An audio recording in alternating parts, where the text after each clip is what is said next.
बच्चों आज हम लोग क्लास 12th का फर्स्ट चैप्टर कवर करने वाले हैं जिसका नाम है आपका सॉलिड स्टेट। ठीक, जिसका नाम है आपका यहाँ पर सॉलिड स्टेट। बच्चों आपने मैटर की 3 स्टेट्स के बारे में पढ़ा होगा। कौन कौन सी होती है मेन जो आपकी 3 स्टेट्स हैं? आपकी main physical 3 state solid, liquid और गैस। लिक्विड और गैस के बारे में आप लोगों ने क्लास 11th में पढ़ाई कर ली है और क्लास 12th में पहले क्या था कि ये जो सॉलिड स्टेट आपका चैप्टर है ये एक बार के लिए सीबीएसई के सिलेबस से हटा दिया गया था 2 साल के लिए। उसके बाद से इस साल फिर इंक्लूड किया गया है इसको सीबीएसई के सिलेबस में, ठीक है, क्योंकि बाकी बोर्ड्स में ये पहले से था। और उसके बाद इसमें से कुछ चीज़ें बाहर निकाली गई हैं। इस जो कोविड पीरियड चल रहा है इसके नाते जो 30% सिलेबस रिड्यूस किया गया है। पर डोंट वरी, जितना भी सिलेबस रिड्यूस किया गया है वो मैं आपको इस वीडियो में बताऊंगा ज़रूर, पढ़ाऊंगा ज़रूर। ठीक, आपकी मर्ज़ी है, आप अगर उसमें इंटरेस्टेड नहीं हो तो आप उतना वीडियो मत देखिए, कोई बात नहीं। हम लोग स्टार्ट करते हैं जो हमारा फर्स्ट चैप्टर है सॉलिड स्टेट। ठीक, सॉलिड स्टेट में सबसे पहले तो हम लोग देख लेते हैं हम लोग को कौन कौन सी चीज़ें पढ़नी हैं। ओके, सॉलिड स्टेट में हम लोग देख लेते हैं सबसे पहली चीज़ तो हम लोग स्टार्ट करते हैं डेफिनेशन से। हम लोग स्टार्ट करेंगे डेफिनेशन से। ओके, हम लोग स्टार्ट करते हैं डेफिनेशन से।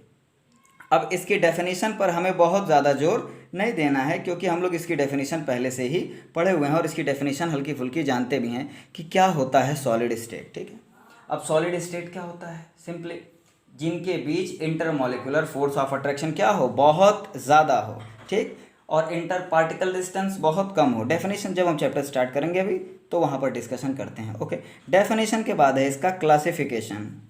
डेफिनेशन के बाद है इसका क्लासिफिकेशन। क्लासिफिकेशन हम करेंगे। ओके, क्लासिफिकेशन के बाद क्या करना है हम लोगों को? क्लासिफिकेशन के बाद जो हमारा थर्ड टॉपिक है, क्लासिफिकेशन के बाद जो हमारा थर्ड टॉपिक है वो आपका होने वाला है crystal lattice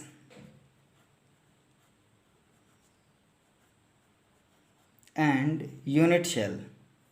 crystal lattice and unit cell, ये आप लोगों के लिए थोड़ा सा नया होगा टॉपिक। ठीक है, क्यों नया होगा टॉपिक ये?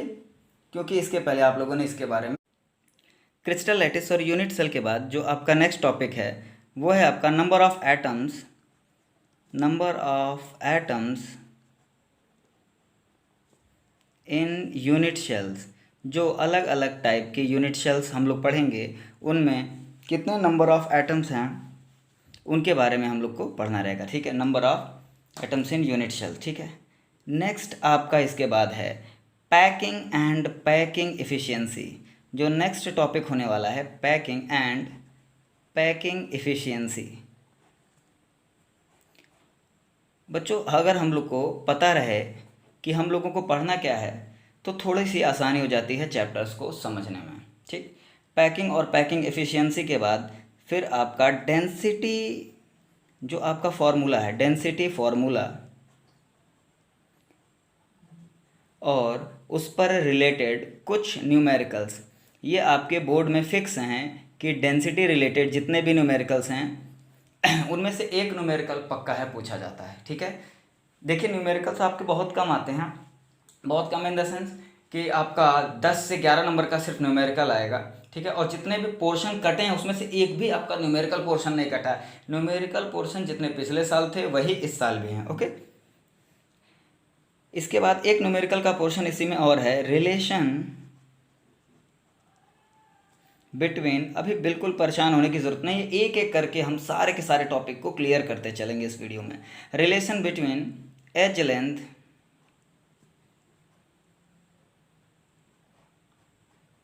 And unit cell, edge length of unit cell and radius of sphere. Radius of sphere. अब प्रॉब्लम ये आती है कि सर इसमें स्फीयर क्या होगा? इसमें स्फीयर क्या होंगे? एटम्स। एटम्स को स्फेरिकल एज्यूम करके इस पूरे चैप्टर को हम लोग पढ़ते हैं। ओके, फिर इसके बाद हमारा थियोरेटिकल पोर्शन है imperfection in solid. Imperfections in solid. Imperfection का मतलब क्या होता है? सॉलिड में कौन कौन से डिफेक्ट होते हैं, कितने तरह के डिफेक्ट्स होते हैं, उनसे क्या इफेक्ट पड़ता है, पड़ता है। इसके बाद नेक्स्ट टॉपिक है आपका इलेक्ट्रिकल प्रॉपर्टीज़। ये इलेक्ट्रिकल प्रॉपर्टीज़ इस साल के सिलेबस से आपका बाहर निकाल दिया गया है, जो इलेक्ट्रिकल प्रॉपर्टीज़ हैं। लेकिन आप लोग इस वीडियो में इलेक्ट्रिकल प्रॉपर्टीज़ पूरा पोर्शन क्लियर करेंगे। ठीक, क्यों क्लियर करेंगे? क्योंकि थोड़ा सा आपका जो फिजिक्स का बेस है, फिजिक्स मतलब जो यूनिट 10 है फिजिक्स की, आपकी बेसिक सेमीकंडक्टर फिजिक्स, वो यहाँ पर थोड़ी सी कवर हो जाती है पहले चैप्टर में ही। ठीक है, इसके बाद है लास्ट आपका मैग्नेटिक प्रॉपर्टीज़। मैग्नेटिक प्रॉपर्टीज़ ये भी आपका सिलेबस से सिर्फ इस साल के लिए हटाया गया है। ठीक है, इसीलिए मैं इसको पढ़ाऊंगा कि सिर्फ जो ये हमारा सेशन 20 और 21 का है, सिर्फ इस सेशन के लिए इलेक्ट्रिकल प्रॉपर्टीज़ और मैग्नेटिक प्रॉपर्टीज़ को हटाया गया। तो ये इतना पोर्शन हमें क्लियर करना है किस चीज़ के लिए? ये इतना पोर्शन हमें क्लियर करना है सिर्फ और सिर्फ इस चैप्टर के लिए, सॉलिड स्टेट के लिए। ठीक है, ओके। तो अब हम स्टार्ट करते हैं, एक एक टॉपिक लेकर के क्लियर करते चलते हैं। ओके, तो सबसे पहले डेफिनेशन पर बहुत ज़्यादा जोर हम लोगों को नहीं देना है। ठीक है, क्योंकि सॉलिड की डेफिनेशन क्या होती है? सॉलिड के बारे में सब लोग जानते हो। सॉलिड ऐसी मैटर की स्टेट है जिसमें इंटर पार्टिकल डिस्टेंस बहुत कम होती है। ठीक है, इंटर पार्टिकल डिस्टेंस बहुत कम होती है, और साथ ही साथ जो inter particle force of attraction होता है वो बहुत ज़्यादा होता है। इनका शेप और साइज़ फिक्स होती है, इनका वॉल्यूम फिक्स होता है। ये सारी कुछ प्रॉपर्टीज़ हैं सॉलिड स्टेट की। ठीक है, हम स्टार्ट करते हैं आपका क्लासिफिकेशन से। Classification of solid. Classification of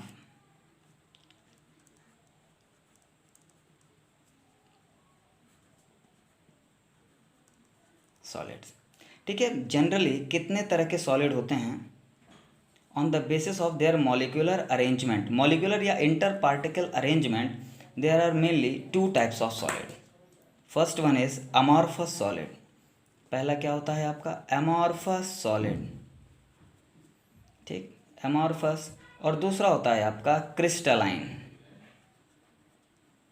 ठीक, पहला आपका क्या होता है? अमॉर्फस सॉलिड, और दूसरा होता है crystalline solid. On the basis of their molecular या इंटर पार्टिकल अरेंजमेंट या पार्टिकल अरेंजमेंट, जो कॉन्स्टिट्यूएंट पार्टिकल होते हैं। ठीक है, सॉलिड के जितने भी कॉन्स्टिट्यूएंट पार्टिकल्स होते हैं उनके अरेंजमेंट के बेसिस पर अगर हम लोग को क्लासीफाई करना हो तो हम लोग दो तरह से डिवाइड करते हैं। ठीक, the first one is amorphous and second one is crystalline solid. ठीक, अब पहले देख लिया जाए कि अमॉर्फस का मतलब क्या है। देखिए, इसके बीच में एक आया है मॉर्फ वर्ड। देखिए, मॉर्फ वर्ड आजकल जो हम लोग बोलते हैं ना, फॉर्म मतलब जो कहते हैं हिंदी में किस फॉर्म में है, किस रूप में है। ठीक, स्ट्रक्चर। ठीक है, अमॉर्फस तो ये उसी का ही पीछे जो तद्भव तत्सम जैसे हम लोग हिंदी में पढ़ते हैं, समझ लीजिए, ठीक उसी तरह का है। मॉर्फ पहले कहा जाता था फॉर्म को, और अमॉर्फस का मतलब जिसका कोई फॉर्म ना हो। जिसका कोई फॉर्म ना हो का मतलब क्या है? जिसका कोई रेगुलर अरेंजमेंट ना हो। ठीक, जिसका कोई रेगुलर अरेंजमेंट ना हो, तो ऐसे सॉलिड्स, ठीक है, ऐसे सॉलिड्स जिनमें इर्रेगुलर अरेंजमेंट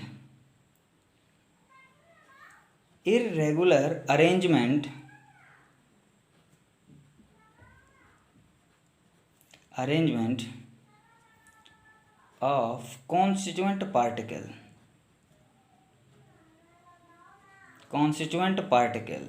अगर आपका irregular arrangement of constituent particle होता है तो हम लोग क्या कह देते हैं? Amorphous solid. यहाँ से आप लोग को एक चीज़ क्लियर हो गई होगी।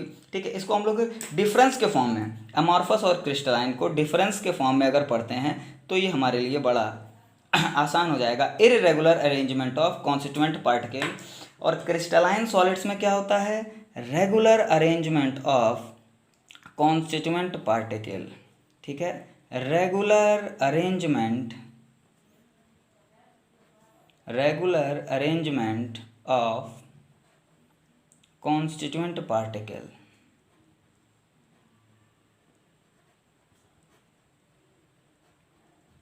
ओके, ये चीज़ क्लियर हो गई, regular arrangement of constituent particle. ये आपकी डेफिनेशन भी हो गई, और डिफरेंस भी अगर आपके एग्जाम में आ जाता है तो आप डिफरेंस के फॉर्म में भी लिख सकते हैं। सबसे पहला डिफरेंस क्या हो जाएगा? Irregular arrangement of constituent particle. अच्छा, what do you mean by constituent particle? Constituent particles वो सबसे छोटे पार्टिकल होते हैं जिनसे आपका एंटायर सॉलिड मतलब पूरा का पूरा सॉलिड बना होता है। ठीक है, ये जो आपका पेन है, इस पेन का कॉन्स्टिट्यूएंट पार्टिकल क्या होगा? एक मॉलिक्यूल होगा। ठीक है, तो वही मॉलिक्यूल इसके लिए कॉन्स्टिट्यूएंट पार्टिकल की तरह बिहेव करता है। ओके, जैसे इर्रेगुलर अरेंजमेंट का मतलब क्या है? जैसे मान लीजिए ये पार्टिकल है, एक पार्टिकल यहाँ पर, एक पार्टिकल यहाँ पर, कोई पैटर्न नहीं, कोई पैटर्न नहीं, कोई भी मॉलिक्यूल, कोई भी पार्टिकल कहीं पर भी अरेंज हो सकता है।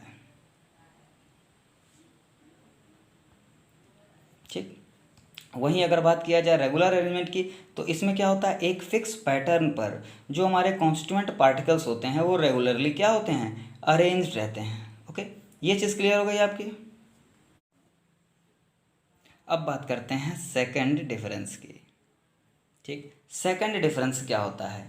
इर्रेगुलर अरेंजमेंट के नाते, ठीक है, इर्रेगुलर अरेंजमेंट के नाते इनकी जो प्रॉपर्टीज़ होती हैं, जैसे हम बात करते हैं मेल्टिंग पॉइंट। ठीक है, इनका मेल्टिंग पॉइंट भी रेंजिंग में होता है, रेंज में होता है। रेंज में मतलब कोई एक शार्प मेल्टिंग पॉइंट नहीं होता है। ठीक है, शार्प मेल्टिंग पॉइंट का मतलब क्या होता है? जैसे अगर मैंने कह दिया कि ये सब्सटेंस आपका 25 डिग्री सेल्सियस पर मेल्ट हो जाएगा, ठीक, तो वो 25.1 पर मेल्ट होने वाला नहीं है।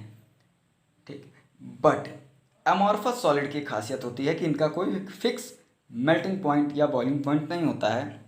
देखिए, बॉइलिंग पॉइंट अक्सर लोगों के मुंह से निकल जाता है, बट इन सॉलिड स्टेट हम लोग बॉइलिंग पॉइंट के बारे में कोई जो है अपने मुंह से बॉइलिंग पॉइंट निकालेंगे ही नहीं। ये शब्द हमेशा मेल्टिंग पॉइंट ही यूज़ करेंगे। ठीक है, तो दे डू नॉट हैव या डोंट हैव कह सकते हो आप लोग, डोंट हैव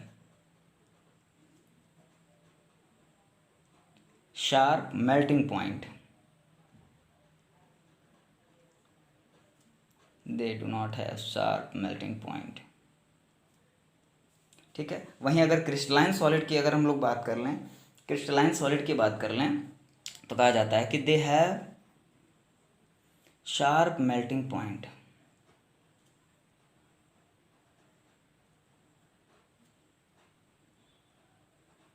ठीक, इनका क्या होता है? Sharp melting point. और एक और पॉइंट में आप चाहो तो, अगर ज़बरदस्ती कई सारे पॉइंट्स आप लोग को बढ़ाने हैं, तो आप पॉइंट्स बढ़ाने के लिए कह सकते हो कि इनके एग्जाम्पल्स लिख सकते हो। अमॉर्फस सॉलिड की अगर बात किया जाए तो जो प्लास्टिक, प्लास्टिक एक तरह का अमॉर्फस सॉलिड होता है। रबर, रबर क्या होता है? अमॉर्फस सॉलिड होता है। वहीं अगर क्रिस्टलाइन सॉलिड्स की बात की जाए तो नॉर्मली जो सॉल्ट्स होते हैं आपके, जैसे सोडियम क्लोराइड, ठीक है, NaCl, डायमंड, डायमंड का भी स्ट्रक्चर फिक्स होता है। ठीक है, और इनका स्ट्रक्चर फिक्स होने के साथ साथ हम इनके स्ट्रक्चर्स को कुछ न कुछ नाम भी दे सकते हैं। ओके, प्लास्टिक, रबर, ये किस तरह के सॉलिड्स हैं? ग्लास एक सबसे बढ़िया एग्जांपल जिससे रिलेटेड क्वेश्चंस भी आपके बोर्ड एग्जाम में बहुत ज़्यादा आते हैं, वो है आपका glass. NaCl, diamond, even graphite, graphite को भी आप क्रिस्टलाइन सॉलिड की ही कैटेगरी में रखते हैं। ओके, ठीक, अब इसके बाद जो नेक्स्ट पॉइंट है आपका, amorphous solids are of short range order, they are of short range order। अच्छा, अब ये शॉर्ट रेंज ऑर्डर क्या होता है? शॉर्ट रेंज ऑर्डर का मतलब क्या होता है कि अगर मान लीजिए कि आपको एक जैसा स्ट्रक्चर थोड़ा बहुत दिख भी जाता है, अगर आपको एक जैसा स्ट्रक्चर का मतलब सेम स्ट्रक्चर, सिमेट्रिकल स्ट्रक्चर थोड़ा सा दिख भी जाता है, तो वो बहुत कम रेंज तक रहता है। ठीक, उसके बाद फिर आपको इर्रेगुलर अरेंजमेंट ही देखने को मिलता है।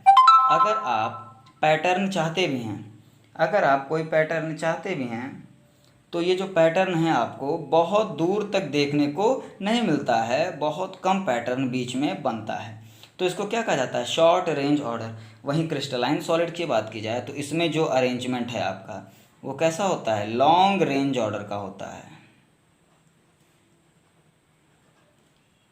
लॉन्ग रेंज ऑर्डर मतलब एक जैसा स्ट्रक्चर आपको हर जगह, कितनी भी डिस्टेंस आप कवर कर लो सॉलिड के अंदर, एक जैसा अरेंजमेंट आपको, सिमेट्रिकल अरेंजमेंट देखने को मिलता है। ओके, तो ये आप लोग डिफरेंस में एक पॉइंट ये भी लिख सकते हो कि amorphous solids are of short range order, that means एक जैसा स्ट्रक्चर उनका बहुत कम रेंज में होता है, और जो क्रिस्टलाइन सॉलिड्स होते हैं उनका लॉन्ग रेंज ऑर्डर मतलब एक जैसा स्ट्रक्चर काफ़ी देर तक होता है या काफ़ी दूर तक होता है। ओके, और नेक्स्ट पॉइंट है आपका शॉर्ट रेंज ऑर्डर के बाद ही कि amorphous solids are isotropic in nature. Isotropic in nature. अच्छा, अब ये आइसोट्रॉपिक का मतलब क्या होता है? आइसोट्रॉपिक का मतलब क्या होता है, पहले ये डेफिनेशन जान लेना बहुत ज़रूरी है, ठीक है, क्योंकि आइसोट्रॉपिक ही जब नहीं पता रहेगा तो आगे बढ़ के क्या फ़ायदा। ठीक, अच्छा, क्रिस्टलाइन सॉलिड्स क्या होते हैं? एन आइसोट्रॉपिक होते हैं, पहले ये लिख जाइए, फिर हम डेफिनेशन आपको क्लियर कर देते हैं। आइसोट्रॉपिक, ठीक है। Amorphous solids are isotropic in nature. Isotropic in nature का मतलब they have same property. Which type of properties? Physical properties. They have same properties या physical properties in all direction. किस तरह की डायरेक्शन? एक्सियल डायरेक्शन, ठीक है, X axis, Y axis, Z axis, हर axis की तरफ इनकी प्रॉपर्टी क्या होती है? सेम होती है। कौन सी? फॉर एग्जांपल हम एक छोटा सा फिजिकल एग्जांपल, फिजिकल प्रॉपर्टीज़ का एग्जांपल ले लेते हैं। कौन सा? जैसे रिफ्रैक्टिव इंडेक्स की बात की जाए, आर आई, आपने क्लास 10th में रिफ्रैक्टिव इंडेक्स पढ़ा होगा। जितने भी ट्रांसपेरेंट मटेरियल्स होते हैं उनका एक फिक्स रिफ्रैक्टिव इंडेक्स होता है, ठीक है, जो बताता है कि उनके अंदर लाइट रे अगर एंटर कर रही है तो कितने एंगल पर बेंड करेगी, ठीक है, या कितने एंगल से जाएगी। वही रिफ्रैक्टिव इंडेक्स की अगर बात करें, ठीक है, enthalpy of fusion, delta H F, ये सारी प्रॉपर्टीज़ क्या होती हैं? हर डायरेक्शन में सेम होती हैं जो सब्सटेंस आइसोट्रॉपिक होते हैं उनमें। और ये किस में होता है? आपके अमॉर्फस में। देखिए कई बार बच्चे उल्टा कर देते हैं, ठीक है, कई बार बच्चे क्या होता है कि उल्टा कर देते हैं, क्रिस्टलाइन को आइसोट्रॉपिक और अमॉर्फस को एनाइसोट्रॉपिक कर देते हैं, पर ऐसा मत करिएगा, ठीक है। अब आप लोग को पता है कि amorphous solids are isotropic in nature while crystalline solids are anisotropic in nature. They have different properties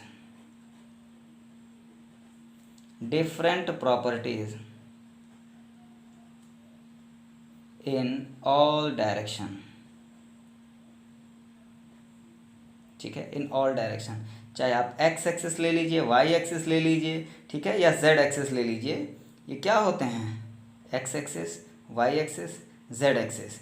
x axis के अलॉन्ग इसकी प्रॉपर्टी डिफरेंट रहेगी, वाई एक्सिस के अलॉन्ग अलग और जेड एक्सिस के अलॉन्ग अलग, ठीक है। इसका भी रीज़न यही होता है कि ये एक डायरेक्शन में लॉन्ग रेंज ऑर्डर के होते हैं और इनका एवरेज हम लोग सारा का सारा कंसीडर करते हैं, ठीक है। दे have same property in all direction. Okay, ये इतना क्लियर हो गया। नेक्स्ट प्रॉपर्टी हम लोग देखते हैं।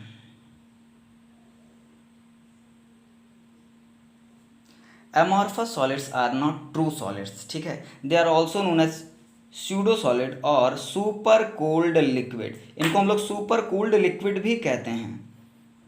इनको क्या कहा जाता है? सुपर कोल्ड लिक्विड भी कहा जाता है। सुपर कोल्ड लिक्विड क्या होता है आपका? सुपर कोल्ड लिक्विड, ठीक है, सुपर कोल्ड लिक्विड या इसको क्या कहते हैं? स्यूडो सॉलिड भी कहा जाता है। ये हमारा ट्रू सॉलिड नहीं होता है, ये सिर्फ और सिर्फ देखने में हमको सॉलिड जैसा लगता है, ठीक है, पर इसके अंदर क्या होती है? Tendency, they have tendency to flow, ठीक है। Amorphous solids have tendency to flow, इनके अंदर धीरे धीरे बहने की टेंडेंसी होती है। वहीं अगर क्रिस्टलाइन सॉलिड की बात करें तो क्रिस्टलाइन सॉलिड्स हमारे क्या होते हैं? दे आर ट्रू सॉलिड्स, ठीक है, ट्रू सॉलिड्स होते हैं, ठीक है। इनके अंदर फ्लो करने की टेंडेंसी बिल्कुल भी नहीं होती है। जो क्रिस्टलाइन सॉलिड्स होते हैं इनके अंदर बिल्कुल भी फ्लो करने की टेंडेंसी नहीं होती है। जैसे फॉर एग्जांपल अगर हम ग्लास का एग्जांपल लें, ठीक है, ग्लास का, तो जो पुराने जो बिल्डिंग्स होते हैं, ठीक है, पुराने बिल्डिंग्स के जो खिड़कियां होती हैं और खिड़कियों के शीशे होते हैं वो क्या होते हैं आपके? धीरे धीरे के अंदर टेंडेंसी होती है फ्लो करने की, नीचे की तरफ क्या होते जाते हैं? मोटे होते जाते हैं और ऊपर की तरफ पतले होते जाते हैं, ठीक है। और ऐसा एक बार में नहीं होता है, ठीक है, बहुत साल लगते हैं, कई साल, 10 साल, 20 साल, कई बार तो 40-40 साल तक हमें ये ऑब्जर्व नहीं होता है, ठीक है। नीचे क्या होते हैं? ये मोटे होते जाते हैं और कहा जाता है कि they are thicker at bottom and thinner at, ठीक है, टॉप। वहीं ट्रू सॉलिड्स होते हैं कौन? हमारे क्रिस्टलाइन सॉलिड्स। तो ये था हमारा बेसिक डिफरेंस, ठीक। बेसिक डिफरेंस किसके किसके बीच, अमॉर्फस सॉलिड्स और क्रिस्टलाइन सॉलिड के बीच। ओके, ये आप चाहो तो इसका स्क्रीनशॉट ले सकते हो, या फिर अगर आप नोट कर रहे हो तो नोट भी कर सकते हो, ठीक है। लेकिन अभी आप ये मत सोचिएगा कि क्लासिफिकेशन आपका क्लियर हो गया है। अभी हमारा क्लासिफिकेशन क्लियर नहीं हुआ है। अभी हमें क्लासिफिकेशन में ही एक चीज़ और पढ़नी है, और वो चीज़ क्या है, टाइप्स ऑफ क्रिस्टलाइन सॉलिड्स। अभी हमारा मेनली क्या हुआ है, टाइप्स ऑफ सॉलिड हुआ है, ठीक है। कितने तरह के सॉलिड होते हैं, अमॉर्फस, क्रिस्टलाइन। लेकिन अभी हमारा क्या बचा हुआ है, अभी हमारा पूरा का पूरा क्लासिफिकेशन बचा है, कितने तरह के क्रिस्टलाइन सॉलिड्स होते हैं, ठीक है। तो हम लोग अभी तुरंत उसको भी क्लियर कर लेते हैं। तो क्लासिफिकेशन ऑफ सॉलिड्स के बाद से, ठीक है, क्लासिफिकेशन ऑफ सॉलिड मतलब ये जो अमॉर्फस और क्रिस्टलाइन सॉलिड जो हमने किया है, इसके बाद से अब हम लोगों को क्लासिफिकेशन करना है क्रिस्टलाइन सॉलिड्स का, ठीक। ओके, तो हमारी एक डेफिनेशन वाला पोर्शन क्लियर हो गया। हमारा ये क्लासिफिकेशन वाला जो पोर्शन है उसका हाफ ऑलमोस्ट क्लियर हो गया, ठीक। अब इसके बाद हमको क्या देखना है, classification of crystalline solid. Okay, तो अब नेक्स्ट टॉपिक हम लोग का स्टार्ट करते हैं, classification of crystalline solid.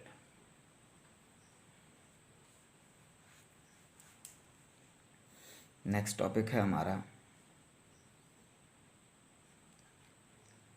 Classification of crystalline solid. इसको हम लोग एक चार्ट के फॉर्म में पढ़ेंगे, ठीक है। इसको हम लोग क्या करेंगे, एक चार्ट के फॉर्म में पढ़ते हैं, ठीक है। मेनली चार तरह के आपके, there are mainly 4 types of crystalline solids on the basis of their constituent particles, या on the basis of nature of their constituent particles. The first one is molecular solid. First one is molecular solid. हम क्या कह सकते हैं, पहला क्या है आपका, molecular solid.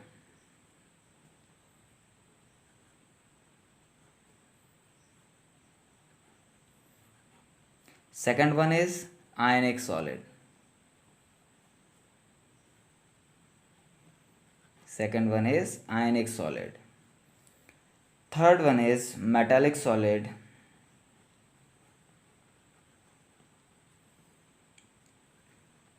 And the last one, atomic solid.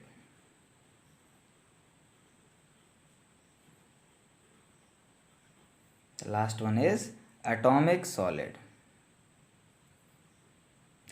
Last one is atomic solid, ठीक। अब इसको भी ठीक उसी तरह से हम लोग क्लासीफाई करेंगे जैसे हमने अमॉर्फस और क्रिस्टलाइन को क्लासीफाई किया था, ठीक। हम इधर लेफ्ट साइड में लिख देते हैं कि किस किस बेसिस पर इनको हम लोग क्लासीफाई या डिस्टिंग्विश करते हैं, ठीक है। वो कौन कौन से पैरामीटर्स हैं, सबसे पहले तो देख लेते हैं कि कॉन्स्टिट्यूएंट पार्टिकल्स के बेसिस पर। कॉन्स्टिट्यूएंट, देखिए अगर इस चार्ट की हेल्प से हम पढ़ते हैं तो हमारे लिए पढ़ना बहुत आसान हो जाता है, ठीक है। कॉन्स्टिट्यूएंट पार्टिकल्स पहला, इसके बाद नेचर ऑफ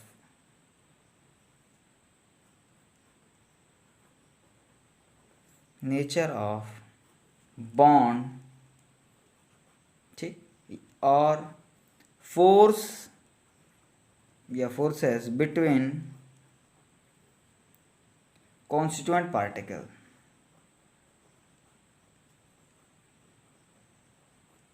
कॉन्स्टिट्यूएंट पार्टिकल्स के बीच कौन सा फोर्स ऑफ अट्रैक्शन काम कर रहा है, ठीक है। वो स्ट्रॉन्ग है कि वीक है, वो उसके नाम से ही आपको समझ में आ जाएगा, ठीक है। और बीच बीच में मैं बताता भी चलूँगा। And the next one is rigidity या hardness. Next one is hardness या रिजिडिटी। फिर नेक्स्ट कंडक्टिविटी।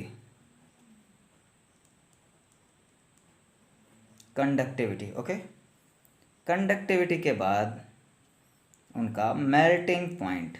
ये कुछ पैरामीटर्स हैं जिनके बेसिस पर हम क्लासिफाई करेंगे molecular solids, ionic solids, metallic solids and atomic solids को, ठीक। ओके, और ये सब के सब आपके क्या हैं, क्रिस्टलाइन सॉलिड हैं, ठीक है, ये चीज़ आपको याद रहे। तो अब इस तरीके से पढ़ना हमारे लिए बड़ा आसान हो जाता है। क्यों? अब मॉलिक्यूलर सॉलिड है, नाम से क्या लग रहा है, इनके कॉन्स्टिट्यूएंट पार्टिकल्स कौन से होंगे? कॉन्स्टिट्यूएंट पार्टिकल्स का मतलब क्या होता है? कॉन्स्टिट्यूएंट पार्टिकल का मतलब होता है वो छोटा पार्टिकल जिससे पूरा का पूरा सब्सटेंस हमारा बना होता है। ओके, ठीक है। तो मॉलिक्यूलर सॉलिड में हमारा जो कॉन्स्टिट्यूएंट पार्टिकल होगा वो क्या होगा? मॉलिक्यूल्स होंगे, ठीक है, मॉलिक्यूल्स होंगे। फॉर एग्जांपल आप कार्बन डाइऑक्साइड का एग्जांपल ले सकते हो, ठीक, कार्बन डाइऑक्साइड के साथ ही आप आयोडीन का एग्जांपल ले सकते हो। अच्छा, अब आपके दिमाग में क्वेश्चन आएगा कि सर कार्बन डाइऑक्साइड तो गैसियस स्टेट में पाया जाता है। भाई मेरे, अगर सॉलिड स्टेट में पढ़ रहे हो तो सॉलिड कार्बन डाइऑक्साइड की बात कर लो, ठीक है, सॉलिड कार्बन डाइऑक्साइड की मैं यहाँ पर बात कर रहा हूँ, ठीक। आयनिक सॉलिड में कॉन्स्टिट्यूएंट पार्टिकल्स क्या होते हैं? नाम से ही हमें समझ में आ जाएगा सब, क्या? आयंस, ठीक है, आयंस, पॉजिटिव और नेगेटिव चार्ज, या पॉजिटिवली या negatively charge ions. Okay, metallic solids में इनके कॉन्स्टिट्यूएंट पार्टिकल्स क्या होते हैं? हम यहाँ पर एक नया वर्ड यूज़ करेंगे, मेटेलिक कर्नल, ठीक है, मेटेलिक कर्नल। ये आप लोगों के लिए एक थोड़ा सा नया वर्ड हो सकता है कि मेटेलिक कर्नल्स क्या होते हैं, लेकिन अगर क्लास 11 में आपने ढंग से पढ़ा हो तो आप बड़े आराम से बता सकते हो कि मेटेलिक कर्नल्स क्या होते हैं। मेटेलिक बॉन्डिंग जब आपने पढ़ा होगा तो उसमें पता चला होगा कि मेटेलिक कर्नल क्या होते हैं। देखिए, मैं यहाँ पर क्लियर कर देता हूँ मेटेलिक कर्नल क्या होते हैं। मेटेलिक कर्नल का मतलब होता है कि जैसे मान लीजिए कि पूरा का पूरा आपका एक मेटल का एटम है, उसके जस्ट बगल में दूसरा मेटल का एटम है। ओके, इलेक्ट्रॉन्स मेटल के एटम में क्या करते हैं? रिवॉल्व करते हैं चारों तरफ रैंडमली, कोई यूनिफॉर्म डिस्ट्रीब्यूशन ऑफ इलेक्ट्रॉन तो है नहीं, ठीक है, मूव करते करते एक समय, ठीक है, एक समय ऐसा आता है जब इलेक्ट्रॉन डेंसिटी किसी एक तरफ मैक्सिमम हो जाती है, ठीक है, एक तरफ इलेक्ट्रॉन डेंसिटी मैक्सिमम हो जाने की वजह से वो बगल वाले जो एटम है उसके इलेक्ट्रॉन्स को रिपेल कर देती है, ठीक, और बगल वाला जो आपका एटम है वो भी पोलराइज होता है। पोलराइज होने का मतलब उसका जो पॉजिटिवली चार्ज पोर्शन होता है वो भी अलग हो जाता है, और उसी को क्या कहते हैं हम लोग? मेटेलिक कर्नल कहते हैं। ओके, आप सिंपली कह सकते हो कि nucleus of metal is known as metallic kernel. Okay, या centre of metallic atom is known as metallic kernel. Metallic kernel. Atomic solid में क्या होते हैं? एटम्स। एटॉमिक सॉलिड्स में उनके कॉन्स्टिट्यूएंट पार्टिकल्स क्या होते हैं? एटम्स होते हैं। ओके, अब देखते हैं नेचर ऑफ फोर्स, ठीक है, नेचर ऑफ बॉन्ड या नेचर ऑफ फोर्स। मॉलिक्यूलर, देखिए मॉलिक्यूलर सॉलिड हमारे कई तरह के होते हैं, ठीक है, मेनली हम लोग 3 तरह के मॉलिक्यूलर सॉलिड पढ़ते हैं, इनको भी क्लासीफाई यहीं पर कर दिया जा रहा है। पहला होता है आपका नॉन पोलर, फिर आपका polar, and then hydrogen bonded, hydrogen bonded. Non polar में आपका क्लास 11th में आपने पढ़ा होगा डिस्पर्सन फोर्सेस या London forces. London forces are responsible for holding molecules. Polar में क्या होता है आपका? Dipole dipole interaction. पोलर में क्या होता है आपका? Dipole dipole interaction. Okay, polar में होता है आपका डाइपोल डाइपोल इंटरैक्शन। और हाइड्रोजन बॉन्डेड जितने भी मॉलिक्यूल्स होते हैं उसमें simply hydrogen bond, hydrogen bond होता है, ये एक strong electrostatic force of attraction होता है, ठीक है, जो आपके एक मॉलिक्यूल के हाइड्रोजन और दूसरे मॉलिक्यूल के इलेक्ट्रोनेगेटिव एलिमेंट के बीच काम करता है। ओके, आयनिक सॉलिड में क्या होता है? आयनिक सॉलिड में इलेक्ट्रोवैलेंट बॉन्ड, इलेक्ट्रोवैलेंट बॉन्ड, या आप कह सकते हैं आयनिक बॉन्ड। ठीक, मेटालिक सॉलिड्स में क्या होता है? मेटालिक सॉलिड्स में मेटालिक बॉन्ड, देखिए मेटेलिक बॉन्ड ये जो आपका पोर्शन है ये क्लास 11th में केमिकल बॉन्डिंग में लास्ट में दिया गया है, ठीक है। तो क्लास 11th के वीडियोस आप जरूर देखें अगर आपको मेटेलिक बॉन्डिंग अच्छे से समझना है तो, ओके। फिर एटम्स में क्या होता है, इसमें प्योर कोवैलेंट बॉन्ड होता है, इसमें प्योर कोवैलेंट बॉन्ड होता है, ठीक, जिसके कारण ही एटॉमिक सॉलिड को हम लोग क्या कह सकते हैं, एटॉमिक सॉलिड्स को हम लोग कोवैलेंट सॉलिड भी कहते हैं, इसको हम लोग कोवैलेंट सॉलिड भी कहते हैं, okay. Next one, hardness. Molecular solids में ये जो आपका पोलर है और नॉन पोलर है, हाइड्रोजन बॉन्डेड हैं, ये सब के सब ऑलमोस्ट बहुत ज़्यादा सॉफ्ट होते हैं, ठीक है। मॉलिक्यूलर सॉलिड्स जनरली क्या होते हैं, सॉफ्ट होते हैं। आयनिक सब्सटेंस जनरली क्या होते हैं, हार्ड होते हैं। मेटेलिक सॉलिड्स भी जनरली हार्ड होते हैं।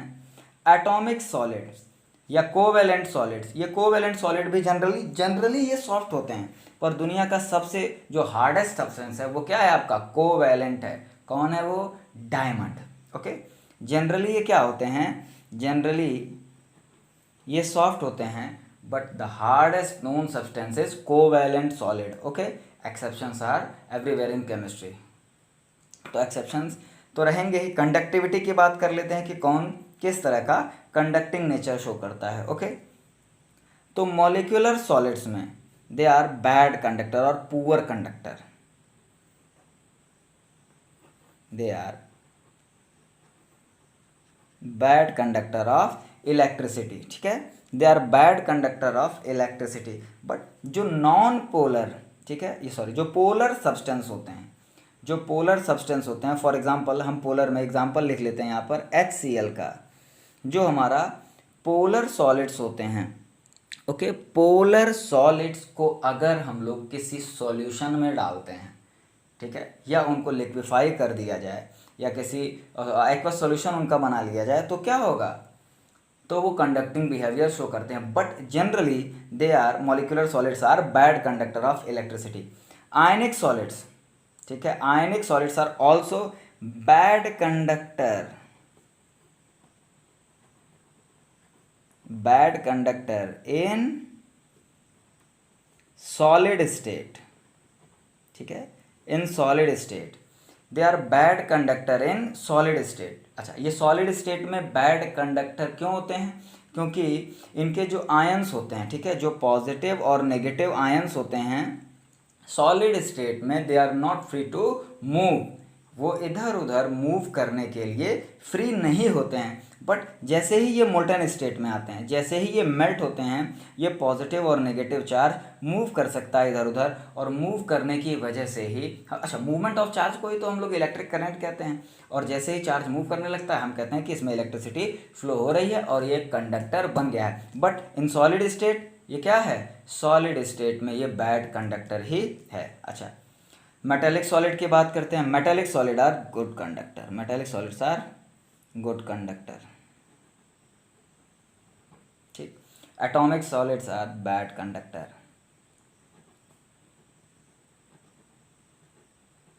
ठीक है। Atomic solids are bad conductor, but एक एटॉमिक सॉलिड है आपका ग्रेफाइट, एक्सेप्शनली वो क्या होता है, गुड कंडक्टर ऑफ इलेक्ट्रिसिटी होता है, उसके स्ट्रक्चर की वजह से, ओके। मेल्टिंग पॉइंट की बात करें, मॉलिक्यूलर सॉलिड्स का मेल्टिंग पॉइंट जनरली बहुत लो होता है, कम होता है। आयनिक सॉलिड्स का क्या होता है, हाई होता है। मेटालिक सॉलिड्स का हाई होता है, और एटॉमिक सॉलिड्स का जनरली इनका लो होता है। बट जो जब ये सॉलिड स्टेट में इनको देखा जाए, ठीक है, सॉलिड स्टेट जैसे सिलिकॉन कार्बाइड की बात करता हूँ मैं, ठीक है, या फिर डायमंड की या ग्रेफाइट की, तो एक्सेप्शनली कुछ ऐसे सॉलिड्स हमें ज़रूर मिलते हैं जिनका जो मेल्टिंग पॉइंट होता है वो एक्सेप्शनली बहुत ज़्यादा हाई होता है। या यहाँ पर हम लोग लिख सकते हैं कि एक्सेप्शनली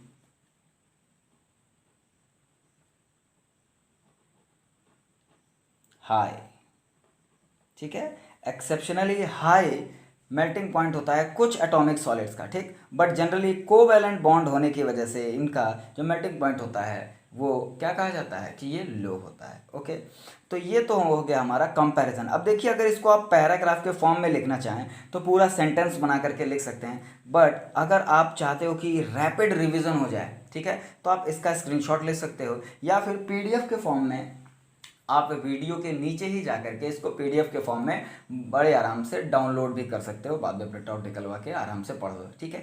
इस तरीके से पढ़ना हमारे लिए बड़ा आसान हो जाता है। क्यों आसान हो जाता है? क्योंकि एक बार सरसरी निगाह से अगर हमने इस चार्ट को देख लिया तो पूरा का पूरा ये टॉपिक हमारा कवर हो जाता है, ठीक है। इसके बाद का जो हमारा नेक्स्ट टॉपिक है वो क्या है आपका? क्रिस्टल लैटिस, ठीक है। इसके बाद का जो हमारा नेक्स्ट टॉपिक है, इसके बाद का हमारा नेक्स्ट टॉपिक है crystal lattice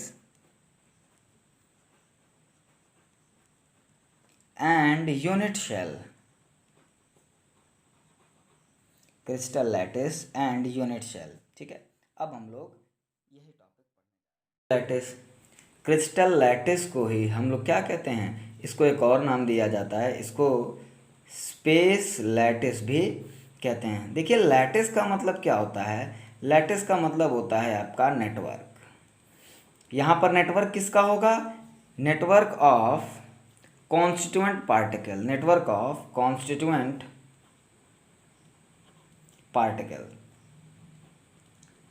network of constituent particle, ठीक है। अब ये कॉन्स्टिट्यूएंट पार्टिकल कौन कौन से हो सकते हैं? यहाँ पर बताया गया ना, ये आपके मॉलिक्यूल हो सकते हैं, एटम्स हो सकते हैं, आयंस भी हो सकते हैं, ठीक, और मेटालिक कर्नल्स भी हो सकते हैं। तो इस क्रिस्टल लैटिस और स्पेस लैटिस को समझने के लिए हमें एक डायग्राम बनाना पड़ेगा, आपको एक क्रिस्टल लैटिस का स्ट्रक्चर बनाना पड़ेगा, तब अच्छे से ये चीज़ समझ में आएगी, ठीक। ओके, तो हम डायग्राम बनाना स्टार्ट करते हैं, ठीक है। और साथ ही साथ इसकी डेफिनेशन भी साथ ही बोलते चलते हैं कि स्पेस लैटिस या क्रिस्टल लैटिस एक्चुअल में होता क्या है।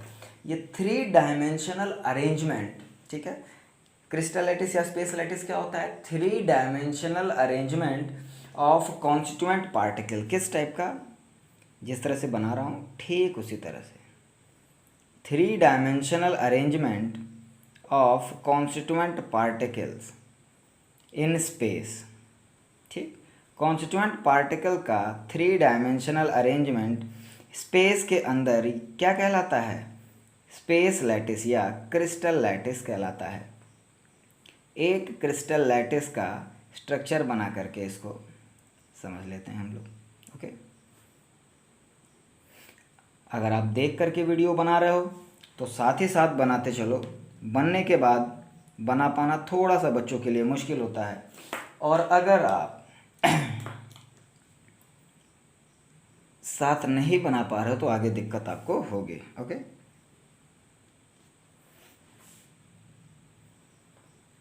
क्योंकि ये बनने के बाद ही पूरा का पूरा क्रिस्टल लैटिस आपको समझ में आता है कि एक्चुअल में ये बन क्या रहा है।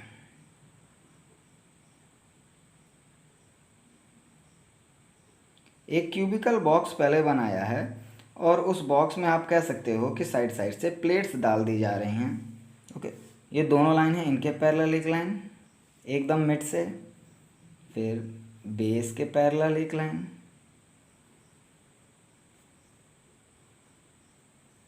फिर बीच में इनको मिला दीजिए और फिर बीच में इनको मिला दिए, और एट लास्ट ये, ओके। ये आपका बन के आया।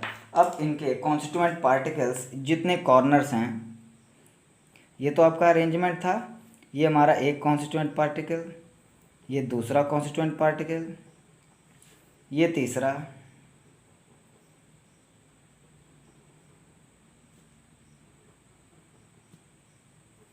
और इस तरह से टोटल आपके यहाँ पर कितने कॉन्स्टिट्यूएंट पार्टिकल्स दिखाई देंगे? टोटल 27 कॉन्स्टिट्यूएंट पार्टिकल आपके दिखाई देंगे, ठीक है। ये जितने कॉर्नर्स आपको नज़र आ रहे हैं सब पर क्या करेंगे?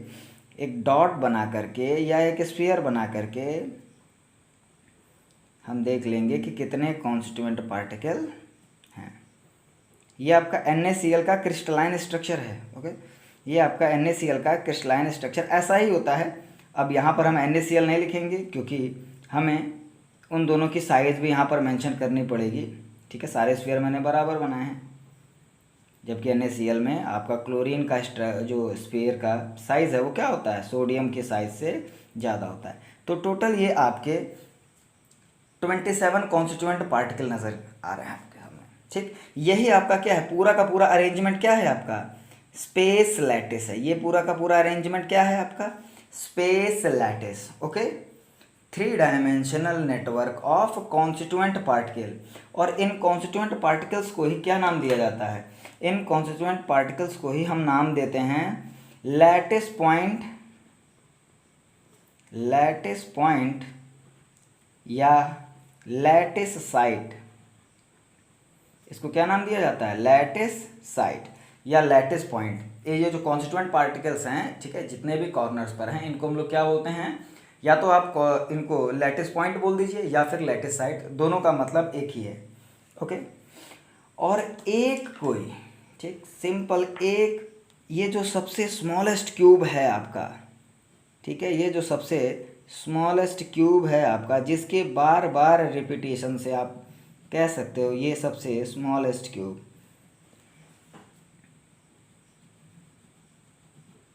ये जो अलग डिफरेंट है आपका, इसको क्या कहते हैं, ये आपकी कहलाती है यूनिट शेल।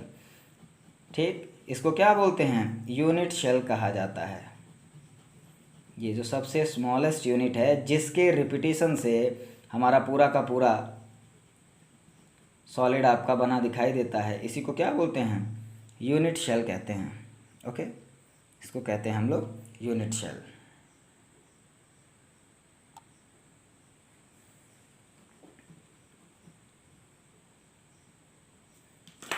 ये आपका हो गया यूनिट शेल। ठीक, ये आपका यूनिट शेल हो गया। सबसे स्मॉलेस्ट जो क्यूब होगा वो आपका होगा यूनिट शेल। उस क्यूब के बार बार रिपीटेशन से जो आपका स्ट्रक्चर बन के आ रहा है, उस स्ट्रक्चर को क्या कहा जाएगा, उस स्ट्रक्चर को हम लोग कहते हैं क्रिस्टल लैटिस या स्पेस लैटिस। ठीक है, और ये जो कॉन्स्टिट्यूएंट पार्टिकल की पोजीशन होती है, जो फिक्स पॉइंट होता है, इनको क्या कहा जाता है, लैटिस पॉइंट या लैटिस साइट। तो इतना क्लियर हो गया, जिससे आपको क्रिस्टल लैटिस और यूनिट शेल एक्चुअल में होते क्या हैं वो चीज़ समझ में आ गई। हमारा नेक्स्ट टॉपिक इसके बाद तुरंत आएगा टाइप्स ऑफ यूनिट शेल में। ठीक है, ठीक है, तो ये हमारी यहाँ पर ये चीज़ें क्लियर हो गई। क्रिस्टल लैटिस क्या होता है, यूनिट शेल्स क्या होती हैं, लैटिस पॉइंट क्या होते हैं, लैटिस साइट क्या होती हैं, और स्पेस लैटिस क्या होता है। ओके, अब देखते हैं हम लोग types of unit cell. Next जो टॉपिक हमारा होगा वो होगा टाइप्स ऑफ यूनिट शेल। ठीक है, यहीं स्पेस है, यहीं पर लिख देते हैं टाइप्स ऑफ यूनिट शेल। ठीक, तो there are mainly 2 types of unit cell. कितने होते हैं, सिर्फ और सिर्फ 2 यूनिट शेल होती हैं, 2 टाइप के यूनिट शेल होती हैं। पहला है आपका primitive unit cell. The first one is primitive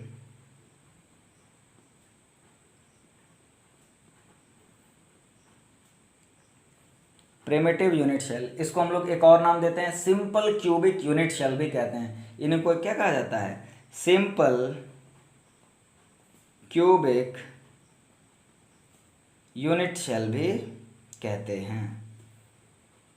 simple cubic unit cell या प्रिमिटिव यूनिट शेल भी इनको कहा जाता है। और जो सेकंड वन है वो आपका होता है सेंटर्ड यूनिट शेल। इनको क्या कहते हैं, सेंटर्ड यूनिट शेल। ठीक, आपको 2 टाइप के यूनिट शेल्स के बारे में पढ़ना है। पहला क्या है, पहला है आपका प्रिमिटिव यूनिट शेल या सिंपल क्यूबिक यूनिट शेल, और दूसरा है आपका centred unit cell. Primitive unit cell आप लोगों को 7 तरह का अरेंजमेंट पढ़ना है। ठीक है, 7 तरह का अरेंजमेंट पढ़ना है। और इसके बाद सेंटर्ड यूनिट शेल में भी आपको 4 तरह के यूनिट शेल्स के बारे में पढ़ना है। ठीक, आपने फर्स्ट वन जो लिखा है हम इसको सेकंड के बाद पढ़ेंगे। ठीक है, पहले हम लोग सेकंड वाला जो टॉपिक है सेंटर्ड यूनिट शेल, इसको क्लियर करेंगे। और इसमें पढ़ेंगे क्या हम लोग, इसमें हम लोग इनका पढ़ेंगे structure and number of atoms in each unit cell. Number of atoms in each unit cell क्या पढ़ेंगे, number of atoms in each unit shell। Okay, ठीक है। अब हर तरह के यूनिट शेल का स्ट्रक्चर और स्ट्रक्चर के साथ ही साथ हर तरह के यूनिट शेल में कितने नंबर ऑफ एटम्स होंगे ये हम लोगों को देखना है इसमें, ठीक। तो सबसे पहले सबसे फर्स्ट हेडिंग, ये आपकी ऊपर वाली हेडिंग थी, इसके अंदर सब हेडिंग डाल देते हैं हम लोग। सिंपल क्यूबिक यूनिट शेल या प्रिमिटिव यूनिट शेल पहली हेडिंग है। Simple unit cell, simple unit cell, ठीक। या इसी को ही हम लोग क्या कहते हैं, प्रिमिटिव यूनिट शेल भी कहा जाता है, ठीक है। सबसे पहला काम क्या करेंगे, सबसे पहला काम हम लोग करेंगे इसका स्ट्रक्चर बनाएंगे। स्ट्रक्चर में क्या होता है, सिंपल क्यूबिक यूनिट शेल या प्रिमिटिव यूनिट शेल की खासियत ये होती है कि इसमें जो आपका क्यूब है, ठीक है, जो यूनिट शेल है, उस यूनिट शेल के 8 कॉर्नर्स पर ही 8 स्फीयर या 8 एटम्स अरेंज होते हैं। किस तरीके से देखा जाए, बिना इसका स्ट्रक्चर बनाए हम नहीं समझ सकते हैं। हम इसका स्ट्रक्चर बनाते हैं, ठीक। ये आपका सिंपल क्या है,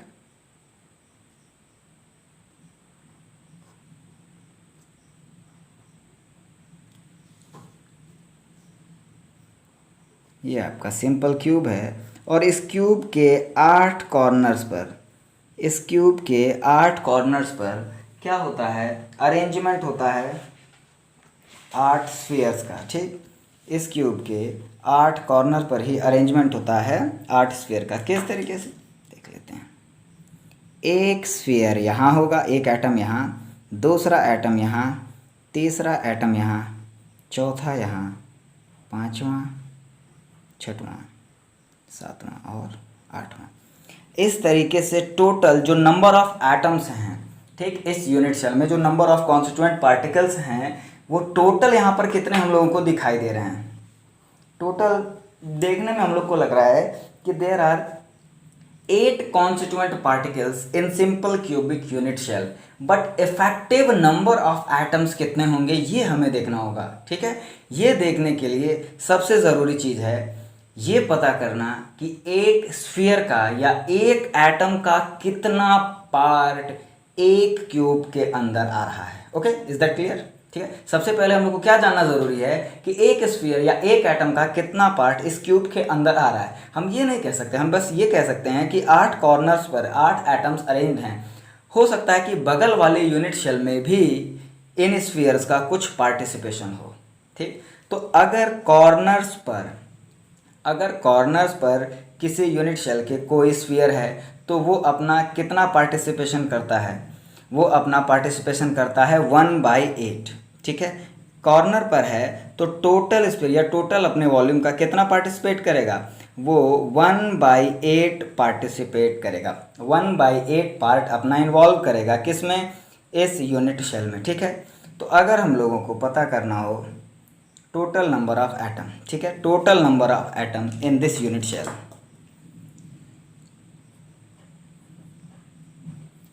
total number of atoms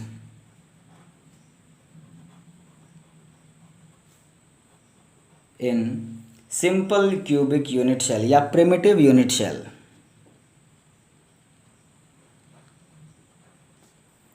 simple cubic unit shell,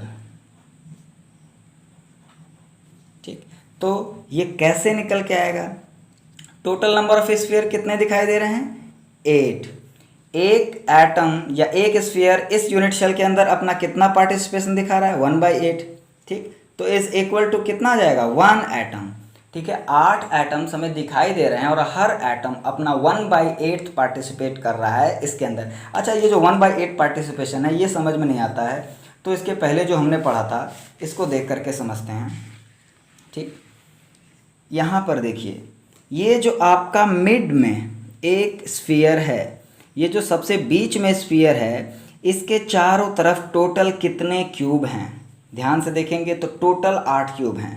एक ये क्यूब, बगल वाला क्यूब, इधर इधर, 4 ऊपर और 4 नीचे। मतलब ये कितने क्यूब के कांटेक्ट में है? ये टोटल 8 क्यूब के कांटेक्ट में है। सबसे मिड वाला अगर स्फीयर या सबसे मिड वाला अगर मैं एटम कंसीडर करूं तो सबसे मिड वाला एटम कितने क्यूब के कांटेक्ट में है? टोटल 8 क्यूब के कांटेक्ट में है। और एक क्यूब के अंदर उसका कितना पार्ट जाएगा? 1/8। तो इतना तो आपको क्लियर हो गया होगा कि एक क्यूब के अंदर अगर कॉर्नर्स पर, एक क्यूब में अगर किसी कॉर्नर पर कोई एटम या स्फीयर अरेंज्ड है तो उस क्यूब के अंदर उसका सिर्फ 1/8 पार्ट, ठीक है, 1/8 पार्ट बस कंसीडर हम लोग करते हैं। तो सिंपल यूनिट सेल या सिंपल क्यूबिक यूनिट सेल या प्रिमिटिव यूनिट सेल में, जिसमें all the constituent particles are arranged only at the corners of the unit cell, total number of atoms will be 1। Okay, clear हो गया? अब हम लोग देखते हैं सेंटर्ड में, स्टार्ट करते हैं। सेंटर्ड में सबसे पहला आता है आपका body centred cubic unit cell. Body centred cubic unit cell, ठीक, body centred cubic unit cell, ठीक है। सबसे पहला क्या आता है? Body centred cubic unit cell. नाम से ही आपको चीज़ें समझ में आ जाएंगी, ठीक है। नाम से कैसे समझ में आ जाएंगी? पहले इसका स्ट्रक्चर बना लेते हैं। स्ट्रक्चर शुरुआत में क्या होगा? सिंपल क्यूबिक यूनिट सेल की ही तरह रहेगा।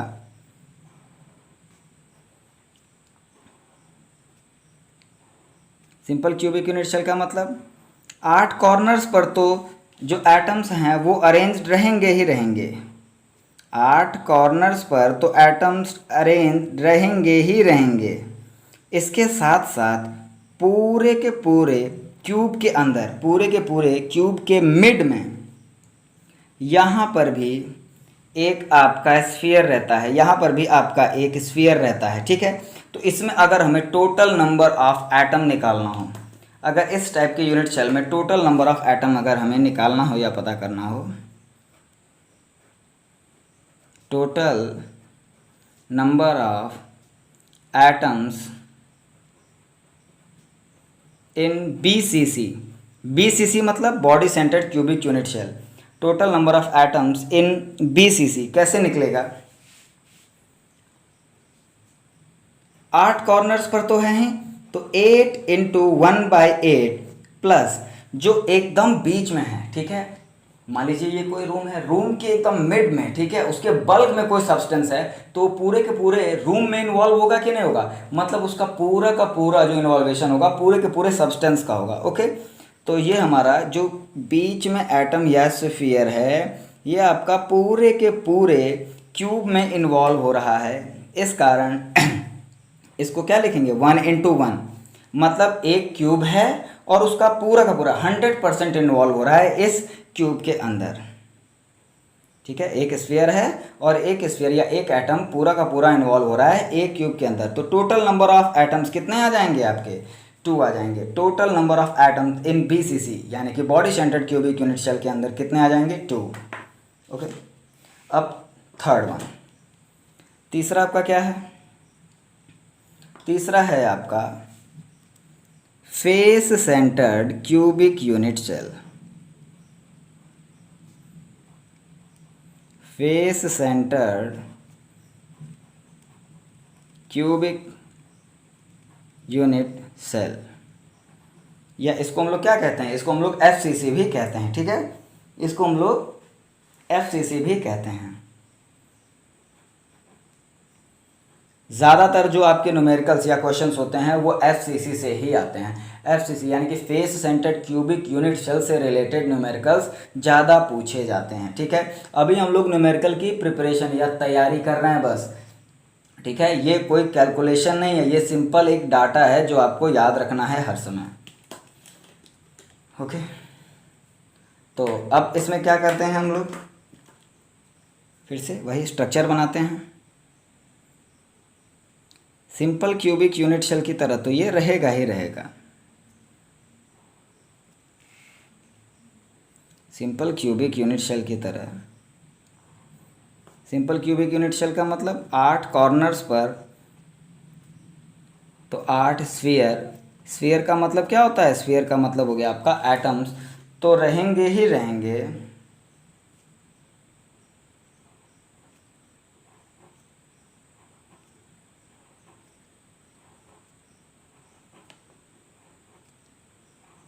ठीक, जो टोटल 6 फेसेस हैं, ठीक है, इसके टोटल 6 फेसेस हैं, उन 6 फेस पर भी, ठीक है, 6 फेस पर भी क्या होगा? टोटल स्फीयर 6 फेस पर भी स्फीयर अरेंज्ड हो जाएंगे। Okay,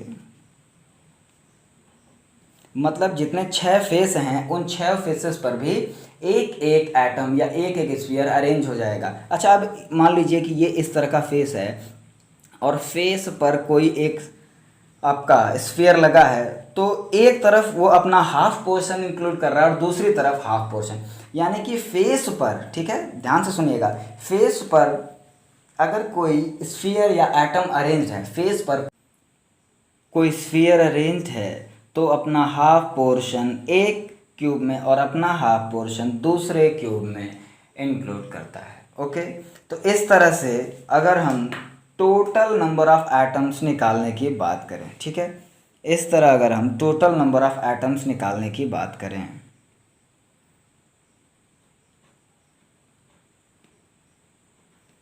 total number of atoms in FCC,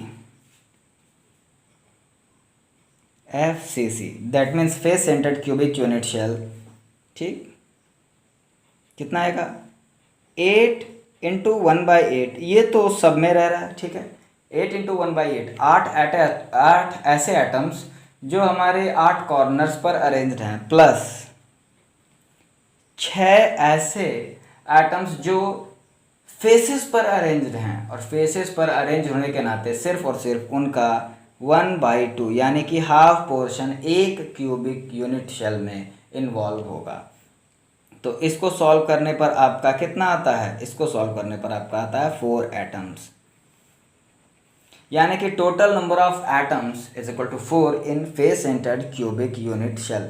देखने में तो आपको क्या लगेंगे? ये 14 एटम्स लगेंगे, पर 14 एटम्स में एक्चुअल कितना इंक्लूड हो रहा है एक यूनिट शेल में, कितना पार्टिसिपेट कर रहा है एक यूनिट शेल में, ये देखना हो तो हमें ये कैलकुलेशन छोटा सा करना पड़ेगा। ओके, तो अब simple cubic unit cell, body centred और फेस सेंटर्ड के बाद नेक्स्ट वन है हमारा end centered cubic unit shell. Next one is end centered cubic unit shell. Fourth one is end centered cubic unit shell या फिर unit cell, end centered cubic unit cell, end centred cubic unit cell या फिर कह देते हैं unit shell. Okay, इसमें क्या होता है? इसमें भी सिंपल हम लोग क्या करेंगे, एक यूनिट शेल तो बनाएंगे ही बनाएंगे,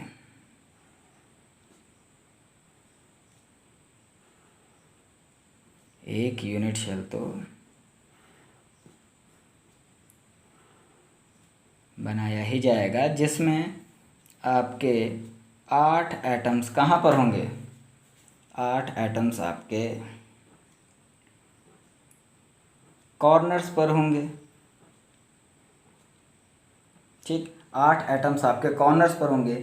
साथ ही साथ एंड सेंटर्ड में क्या होता है कि दो अल्टरनेट एंड्स पर, ठीक है, एडजेसेंट एंड्स पर नहीं, ध्यान से सुनिएगा, अल्टरनेट एंड्स पर 2 स्फीयर अरेंज्ड रहते हैं। अल्टरनेट एंड्स का मतलब समझ रहे हैं? आमने सामने। ओके, हम कोई भी आमना सामना ले सकते हैं, कोई भी 2 फेस ऐसे ले सकते हैं जो आमने और सामने हो, ठीक है।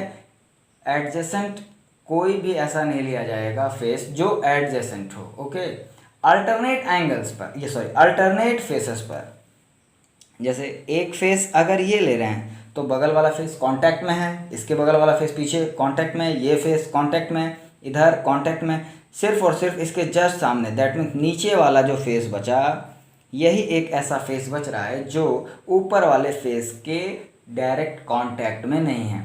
बाकी सारे के सारे फेसेस आपके ऊपर वाले फेस के कांटेक्ट में हैं, तो इसको बोलते हैं एंड सेंटर्ड। एंड सेंटर्ड का मतलब दो छोर पर या दो एंड पर आपके दो स्फीयर रहेंगे, ठीक है। अच्छा, एंड सेंटर्ड में है कहाँ पर, ये है तो एक तरह से फेस पर ही है ना, तो ये अपना सिर्फ और सिर्फ हाफ पार्टिसिपेट करेंगे, अपना हाफ पोर्शन देंगे इस यूनिट सेल में।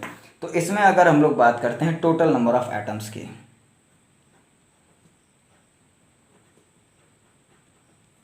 टोटल नंबर ऑफ एटम्स, इसमें अगर बात करते हैं total number of atoms in ECC, end centred cubic unit cell, ठीक है, तो कितना हो जाएगा 8 इंटू 1/8, ये तो करना ही करना, साथ ही साथ 2 इंटू 1/2, ठीक। ये टोटल आपका कैलकुलेट करने पर कितना जा रहा है 2 एटम्स, यानी कि end centred cubic unit cell में टोटल नंबर ऑफ एटम्स कितने होंगे 2। इसके तुरंत बाद लास्ट वन, इसके बाद तुरंत हमारा लास्ट एक आ जाता है H सेंटर्ड, ठीक है, H centred cubic unit cell, EDGE, ठीक है, H सेंटर्ड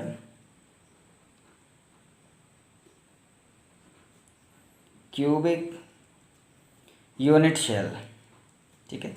हम सब लोगों को पता है कि टोटल कितने एज होते हैं आपके एक क्यूब के अंदर, टोटल 12 एज होते हैं, ठीक है। तो इसमें होगा क्या, आपका स्ट्रक्चर इसका किस तरह से बनेगा, ये आपका क्यूब हो गया,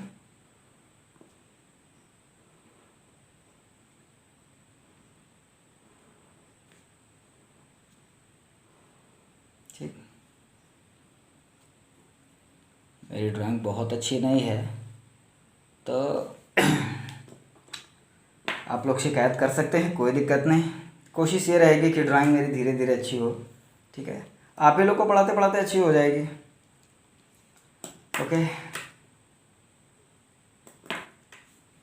8 कॉर्नर्स पर तो एटम्स रहेंगे ही रहेंगे, यहाँ जो 8 कॉर्नर्स है यहाँ पर तो एटम्स आपके रहेंगे ही रहेंगे। साथ ही साथ ये एज सेंटर्ड है, यानी कि जो टोटल एजेस हैं, कितने एजेस होते हैं, ठीक है, कितने एजेस होते हैं टोटल 12 एजेस होते हैं। एक यहाँ पर रहेगा, एक इस जगह, एक इस एज पर, इस एज पर, जितने एजेस हैं वहाँ पर एक एक स्फीयर अगर बना देते हैं आप लोग, ठीक है, एक एज बना देते हैं तो एज पर अगर ध्यान से सुनना, अगर एज पर कोई भी स्फीयर रहता है तो वो कितने क्यूब के कांटेक्ट में रहेगा, ठीक है। फिर से हम लोग जो क्रिस्टल लैटिस पढ़े थे, ठीक है, वहाँ पर देख करके समझते हैं। क्रिस्टल लैटिस में मान लीजिए कि किसी एक एज पर, यहाँ पर अगर, ठीक है, इस एज पर अगर कोई स्फीयर है तो हमें साफ साफ दिख रहा है कि वो 4 क्यूब के कांटेक्ट में है, 1 2, एक ऊपर वाला और एक पीछे वाला, ठीक है, नीचे वाले 2 और ऊपर वाले 2। अगर इस एज पर कोई स्फीयर है, इस एज पर कोई स्फीयर है तो टोटल 4 क्यूब के कांटेक्ट में है। मतलब 4 क्यूब के कांटेक्ट में होने का मतलब क्या होता है, वो एक क्यूब में अपना 1/4 इन्वॉल्व करेगा, एक क्यूब के अंदर अपना कितना इन्वॉल्व करेगा पोर्शन 1/4। तो यहाँ से आपको साफ साफ समझ में आ जा रहा है, ठीक है, साफ साफ समझ में ये आ जा रहा है कि अगर हम टोटल नंबर ऑफ एटम्स निकालें, ठीक, total number of atoms,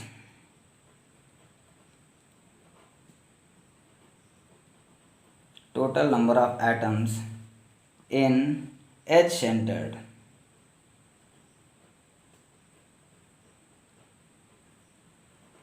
cubic unit shell,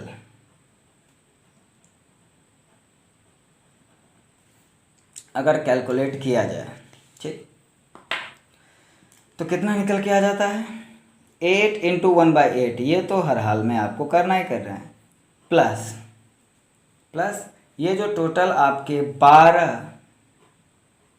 into 1/4, 12 into 1/4, 12H पर आपके 12 स्फीयर रहेंगे और हर स्फीयर अपना सिर्फ और सिर्फ 1/4 पार्टिसिपेट करेगा एक क्यूब के अंदर।